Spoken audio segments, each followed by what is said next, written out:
따라 하실까요? 그리스도인으로서의 모습. 제가 지금 갈라디아서를 가지고 세 번째 설교를 합니다.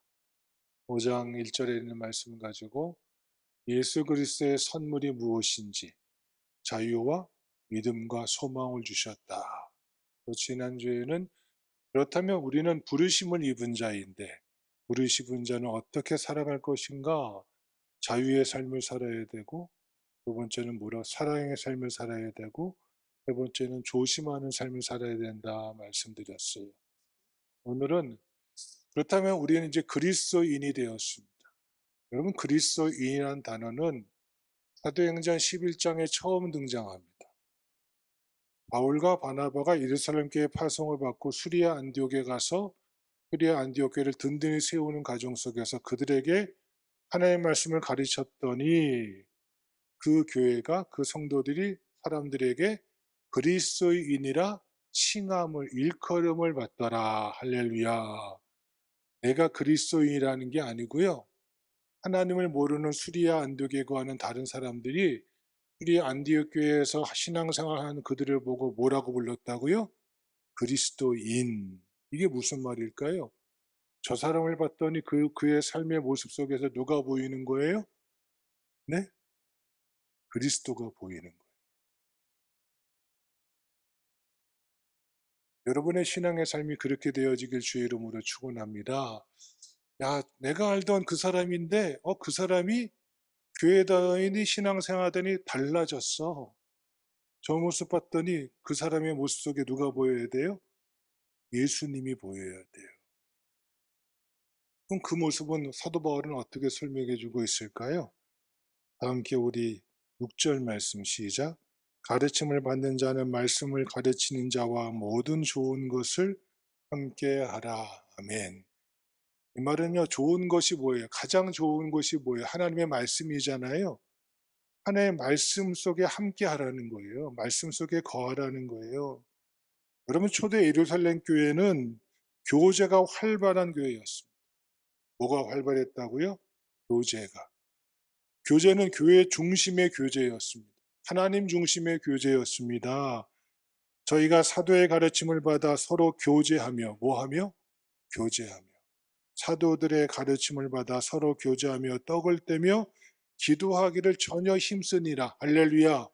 그것이 교회의 모습이었어요. 저희가 예루살렘 교회가 그렇게 부흥하고 하나님 보시기 기뻐하시는 교회가 될 수 있는 비결이 사도들의 가르침을 받아 서로 교제하며 떡을 떼며 기도하기를 전혀 힘쓰니라. 여기서 가르침을 받는다는 것은 뭐예요? 야, 그거 했더니, 거기에 투자했더니, 거기에 땅을 사뒀더니, 거기에 아파트 사뒀더니 대박 나더라. 그거 아니에요. 뭘 받았어요? 가르침. 이 가르침은 무엇을 말합니까? 예수님께서 우리에게 주신 그 말씀, 하나님의 나라에 대한 그 소망, 그 말씀에 대해 가르침을 받고, 이 말은 뭐예요? 성경 공부였다는 거예요. 아, 내가 하나님에 대해서 잘 모르니까 성경에 보니까 내가 성경을 읽어야지. 그 마음 주신 것도 귀하고 귀해요. 그렇죠? 얼마나 귀해요? 근데 그러려고 성경 공부하고 성경 읽는 거 아니에요. 내가 성경을 읽고 성경 공부하는 이유는 하나님의 뜻이 무엇인지 주님과 더 깊은 교제 속에 들어가고자 말씀이 있는 거예요. 그러니까 신앙생활은요, 첫 번째 누구랑 교제하는 거예요? 주님과 교제하는 거예요. 그게 그리스도인이어야 돼요. 어제도 이제 4월 달에 결혼한다고 우리 교회에서 자란 두 친구가 결혼한다고 저한테 주례를 부탁하러 왔어요. 아유, 그 모습 보니까 얼마나 예쁘던지. 제가 왔을 때는 다 초등학생이었는데, 둘 다 초등학생이었거든요. 제가 왔을 때는. 벌써 커가지고 이제 30살 다 됐다고 이제 장가가고 시집 가겠다고 와서 인사하는데, 그 모습 보기만 해도 좋은 거예요. 근데 둘이 얼굴에 광채가 나더라고요. 왜? 둘이 뭐 하니까? 네? 사랑하니까. 사랑하니까 결혼하는 거 아니겠어요? 그러니까 여러분, 그 모습이 얼마나 귀하고 예뻐 보여요. 여러분도 그러셔야 돼요. 신앙생활을 한다는 것, 그리스도인으로 살아간다는 건 주님과 교제하는 거예요. 주님과 연애하는 거예요. 그러면 그 얼굴에 뭐가 나요? 광채가 난다니까요. 얼굴이 바뀌어요. 좀 힘들어도 좀 어려워도 그까짓 거하고 퉁 쳐버릴 수 있다니까요. 왜? 누가 있으니까? 사랑하는 주님이 나와 함께 하시니까. 할렐루야. 그게 신앙생활하는 거예요. 그게 교제하는 거라니까요. 그 교제하는데 내가 사랑하는 주님이 어떤 것을 말씀하시고 뭘 좋아하시고 뭘 바라시는 걸 알고자 뭐 하는 거예요? 그게 성경 공부하는 거예요. 말씀 공부하는 거예요. 떡을 떼며라는 말씀은요, 그냥 우리가 먹는 음식을 나눈다는 의미가 아니에요. 사도행전 2장에 떡을 뗀다는 것은 성찬 예식을 행한다는 거예요. 초대교회는 일부 예배가 있었어요. 예배가 한 번에 드리는데 일부 예배는 온 회중이 다 함께 드리는 말씀의 예배가 있었고요. 그 예배가 끝나면 2부 예배가 있어요. 바로 이어서. 그게 성례전이에요. 성례전. 성찬 예배예요. 성찬 예배는 누구만 드릴 수 있어요? 세례받은 사람만. 그 세례받지 못하는 사람들은 1부 예배 끝나면 가시고 2부 때 세례받으시면 함께 모여서 성찬 예식을 통해서 말씀의 은혜를 깊이 누리는 거예요. 떡을 떼고 잔을 나누면서 예수 십자가의 그 은혜와 그 살과 그 피가 내 몸에 들어와서 그것이 화채가 되는, 몸이 되어 피가 되고 살이 되는 건 아니지만 그 피와 그 잔과 그 떡을 나눌 때 주님의 은혜가 내게 부음받아져서 주님이 나와 함께 하심을 시험케 하는 그 은혜를 깊이 경험하는 게 그게 바로 성찬 예식이에요. 그러니까 이 성찬 예식을 통해서 누구를 만나요? 주님과도 하나가 되는 신비를 체험하는 거예요. 그 떡을 떼게 이거예요. 세 번째는 뭐 하기를 힘쓰니라? 기도하기를 전혀 힘쓰니라. 기도하는 거예요. 기독교는요, 주님과 기도하는 거예요.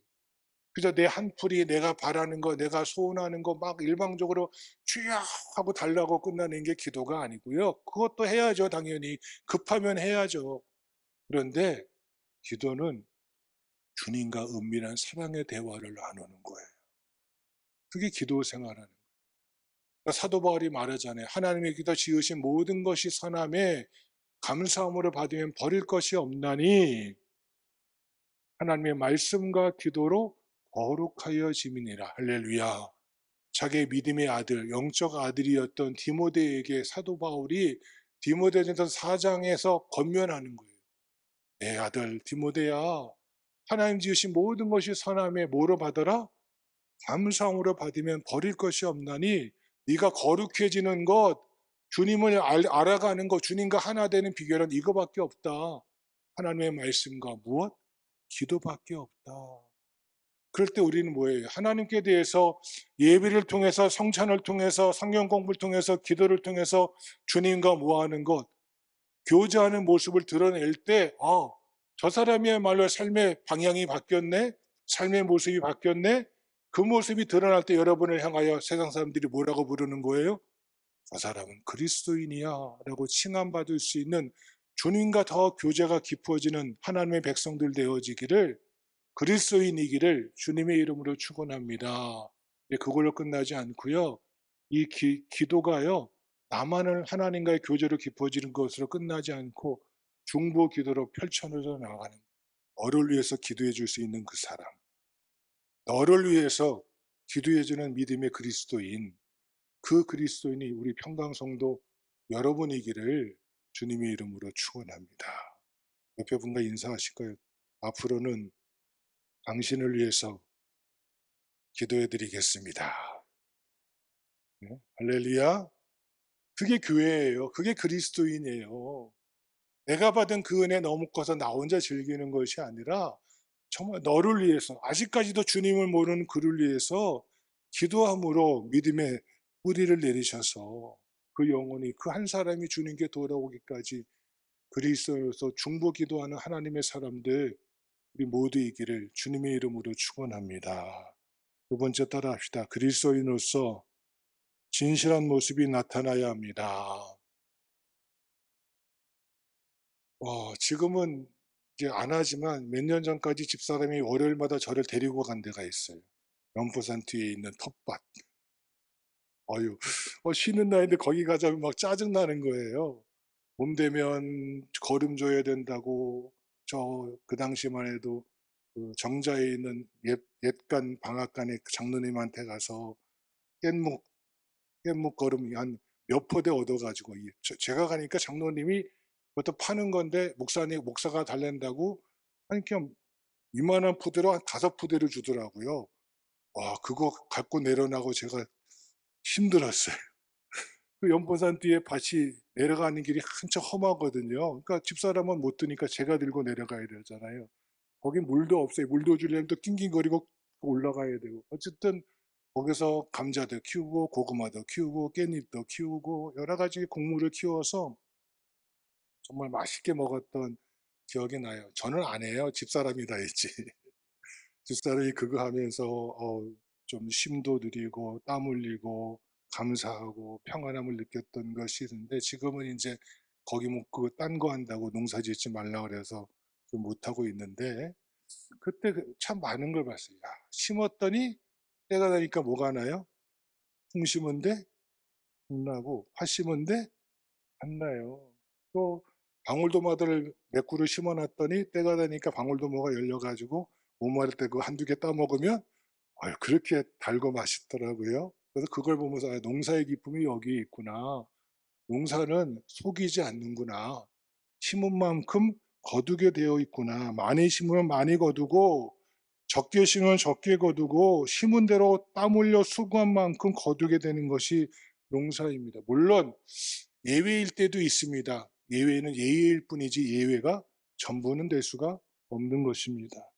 농사는 결코 속이지 않고 진실을 말하고 진실을 보여줍니다. 오늘 본문 말씀 다 함께 7절 8절 말씀 시작. 스스로 속이지 말라. 하나님은 업신여김을 받지 아니하나니 사람이 무엇으로 심든지 그대로 거두리라. 자기 육체를 위하여 심는 자는 육체로부터 썩어질 것을 거두고 성령을 위하여 심는 자는 성령으로부터 영생을 거두리라. 아멘. 신령한 농사도 심는 대로 거두는 진실 그대로라는 것입니다. 여러분, 유대인들이 믿음을 말할 때는요, 믿음 이퀄 진실이라는 거예요.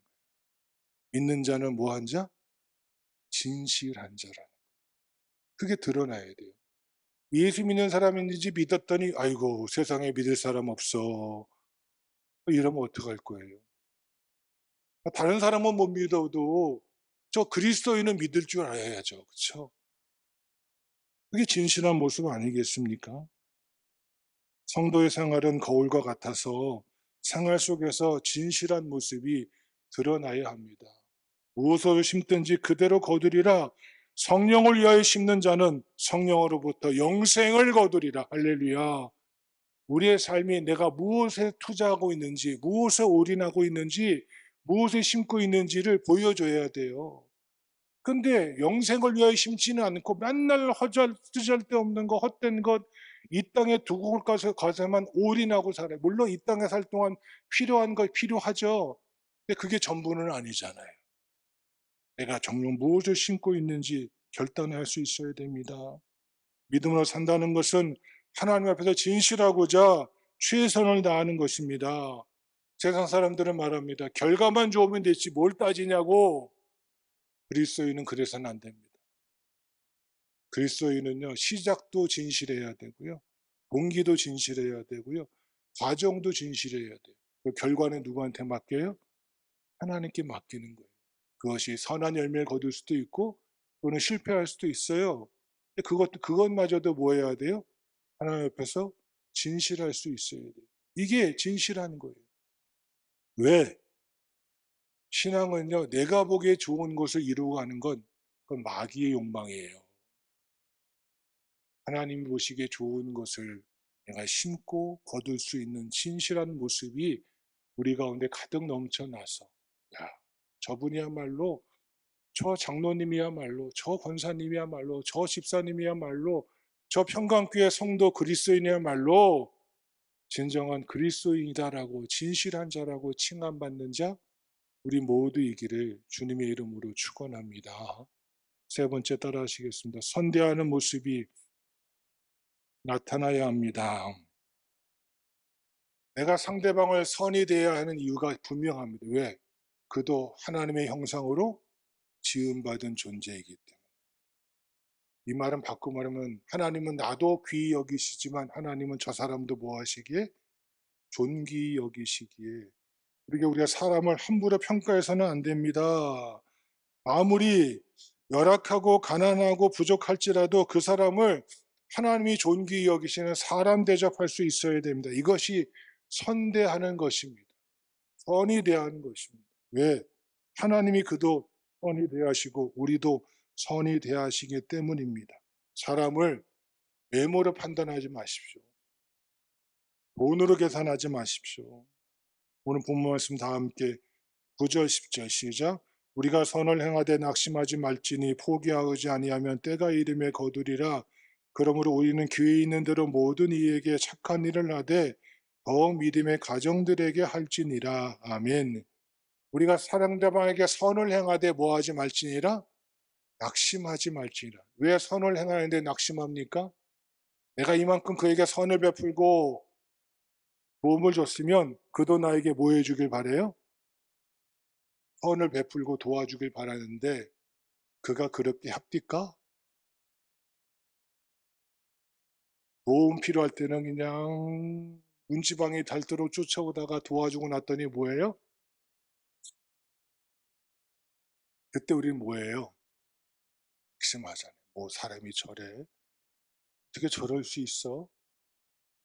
그러기에 사도 바울은 말하는 거예요. 내가 선을 행하되 뭐하지 마라? 낙심하지 마라. 바꿔 말하면 선을 행할 수 있는 것만으로도 무엇하라? 감사해라. 베풀 수 있는 것만으로도 뭐하라? 감사해라. 그 사람이 얼마나 궁하고 힘들었으면 나 같은 자에게도 와서 도와달라고 할까? 근데 나에게라도 조금이라도 뭐가 있어서 시간이 있고 여유가 있고 뭐가 있어서 그를 도와줄 수 있었다면 도와줄 수 있는 것만으로도 감사했는데 우리는 자꾸 뭐예요? 내가 이만큼 해줬으니까 그도 나에게 이만큼 해주기를 기대하는 기대의 심리가 있으면 그때 내가 뭐가 들어요? 시험 드는 거예요. 도와줄 수 있는 것으로 끝나셔야 돼요. 왜? 하나님께서 우리를 선히 대하시잖아요. 지금도 선대하시잖아요. 여러분 사도 바울이 복음을 설명하면서 로마서 5장에서 우리에게 하나님의 복음의 선물의 두 가지 특징을 말합니다. 하나님 우리에게 은혜를 주실 때는요. 첫 번째 따라합시다. 값없이. 두 번째 차별 없이. 이게 복음의 특징이거든요. 하나님 우리에게 은혜의 선물 주실 때 값없이 주셨어요. 또 그 누구 뭐하지 않으시고 차별하지 않고 주셨어요. 우린 뭐예요? 내가 좀 있다고 그거만큼 해주고 대가를 바라고 또 내 마음에 드는 사람 안 드는 사람 구별해서 그럼 함부로 헤아리지 마십시오. 여러분이 헤아리는 그 순간 누구도 헤아리세요? 하늘 아버지도 헤아리신다고 성경은 말하고 있어요. 그저 내가 선을 베풀 수 있음에 뭐 하는 거예요? 감사하는 거예요. 그게 그리스도인이에요. 그러면 시험 들지 않은 거예요. 우리 교회가 많은 교회 도와줬는데 우리가 얼마나 많은 데를 1년에 도와주고 있어요. 수많은 교회 기관 한 40-50군데 도와주잖아요. 근데 1년 지나고 나서 아유 고맙다고 저한테라도 대표자인 저한테라도 아이 목사님 1년 동안 도와주셔서 고맙습니다라고 전화하는 사람이 어쩌다가 한두 군데 있어요. 예? 왜 그럴까요? 여러분 도움을 줄 수 있는 것 자체가 뭐예요? 축복이고 은혜예요. 그 다음에 그가 나에게 뭘 해주기를 기대하지 마세요. 이게 부모님이 우리에게 주신 내리사랑 아닙니까? 우리가 부모에게 받은 그 사랑도 똑같은데 하나님도 똑같으십니다. 우리를 선대하십니다. 값없이 차별 없이 베푸시는 그 선대함을 받은 나는 하나님의 마음을 가지고 너를 위하여서 선대하는 모습이 드러날 때 저분이야말로 누구구나? 그리스도인이구나 하고 모습을 드러낼 수 있는 우리 평강성도의 삶이 되어지기를 주의 이름으로 축원합니다.